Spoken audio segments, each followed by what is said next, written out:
Hey, c'est bizarre quand on y pense, Mario Bros. Un plombier qui sauve une princesse, ça n'a pas de sens. Ça a pas de sens. C'est ça, j'ai dit. Les tuyaux, les tortues, les plantes carnivores, c'est quoi le rapport? Ça n'a pas de sens. Non, mais c'est parce que tu dis ça là. Faut dire ça a, ou encore mieux, ça n'a pas de sens. Bon, la maîtresse d'école, tout le temps en train de me reprendre pour des histoires de langue. Mais tu sais, cette attitude-là, ça ressemble pas mal à du classicisme. Du classisme, Élie. Non, mais c'est parce que si tu dis du classicisme, les gens pensent que tu parles de Mozart puis de Beethoven. Puis c'est pas du classisme, anyway, de reprendre sur la langue, là. C'est juste respecter la langue. Mais la langue, c'est pas neutre. Il y a des manières de s'exprimer qui sont plus propres au milieu populaire, d'autres au milieu scolarisé. Puis si on reprend tout le temps les gens parce qu'on considère que tout le monde doit tout le temps parler comme l'élite scolarisée, ben, on envoie le message que leur manière de parler est inférieure. Franchement, Lily, l'élite scolarisée, t'exagères. Faut quand même bien qu'on se comprenne quand on se parle. Anyway, tu viens pas d'un milieu populaire. Tu viens-tu d'un milieu populaire? Ben, disons que les classes, c'est pas des blocs fixes puis j'ai pas de carte de membre, mais je sais c'est quoi un Noël sous seuil de la pauvreté quand t'es enfant, puis je sais c'est quoi vivre en HLM, puis je sais c'est quoi te faire juger à l'école parce que tu portes du linge qui vient du village des valeurs. Hey, mais c'est cool ça, le village des valeurs. J'ai trouvé un vieux chandail filet là, l'autre jour, 5$. Hey, dans Brooklyn, ça vaut au moins 50$ là, cette affaire-là. Oui, mais Lucier, porter du linge de friperie parce que c'est ironiquement cool puis que t'as les moyens de les agencer avec des vêtements qui valent plus cher, c'est pas pareil qu'être obligé de porter ce linge-là puis te faire traiter différemment à cause de ça.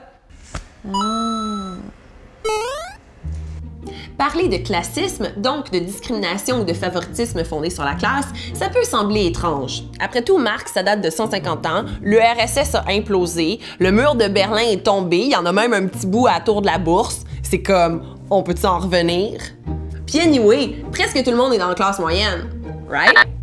Pour la CAQ, peut-être, mais dans la réalité, la lutte des classes, ça existe toujours, y compris en Occident. Le classisme, c'est quand on discrimine une personne en fonction de son statut socio-économique ou, au contraire, quand on favorise une autre personne grâce à ses origines familiales prestigieuses ou à ses possessions matérielles. Les classes, si ça prend pas la même forme partout, ça existe quand même.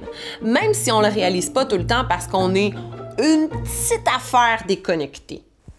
Ça, c'est une vraie citation de Donald Trump, le self-made man au père millionnaire. Pis c'est même pas vrai qu'il y a juste eu 1 million. Anyway, la classe, ça passe pas juste par l'argent. Oh! Notre classe s'exprime aussi à travers nos vêtements. Quand on porte des marques haut de gamme ou qu'on est capable de tout le temps renouveler notre garde-robe puis que ça nous donne plein de likes sur Instagram. Dans nos loisirs. Quand tu fais des activités ou des sports qui demandent beaucoup d'équipement, mais qui donnent plein de likes sur Instagram. Dans nos déplacements. Quand tu prends l'avion, que tu es capable d'aller loin, souvent, et d'ainsi obtenir beaucoup de likes sur Instagram. Dans notre éducation. Si j'ai des diplômes, que je maîtrise bien la langue, que j'ai des connaissances spécialisées dans un domaine prestigieux ou si j'ai une culture générale. Ça te donne pas de likes sur Instagram, mais ça peut te permettre d'avoir une promotion. Dans nos réseaux. Est-ce que j'ai beaucoup de gens dans mon entourage qui ont du prestige ou du pouvoir? Ou qui sont hot sur Instagram. Ça se reflète dans le lieu de résidence. Si je suis propriétaire, locataire ou sans-abri, et aussi dans quel quartier je vis. Et ça se voit aussi dans la facilité qu'on a à accéder à différents services comme la justice, la santé, les services sociaux et l'éducation. Ça peut prendre des formes très évidentes, mais des fois ça peut être plus subtil. Par exemple, selon une étude, si tu es un homme et que sur ton CV, tu écris que tu as des loisirs associés aux classes supérieures comme la voile et écouter de la musique classique, tu as 16% de chances d'être appelé en entrevue contre 7% de chances si tu écris plutôt que tu écoutes du country et que tu joues au soccer. Même si les deux profils sont identiques.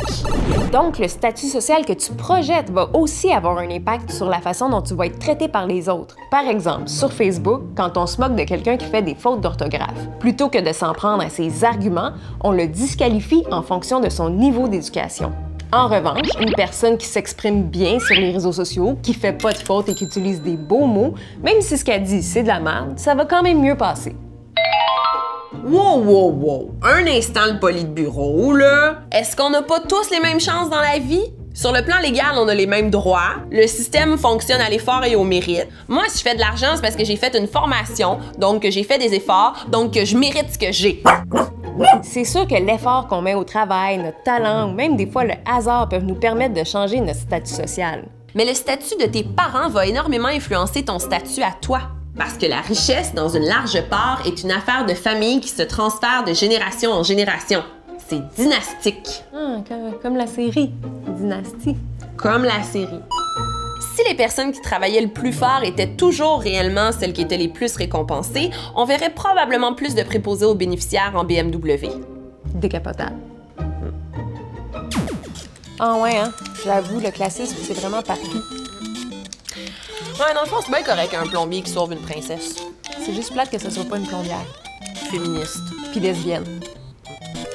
Ah ouais! Oh! Yes! Oh yeah! Oh yes! Dans des temps, Bowser!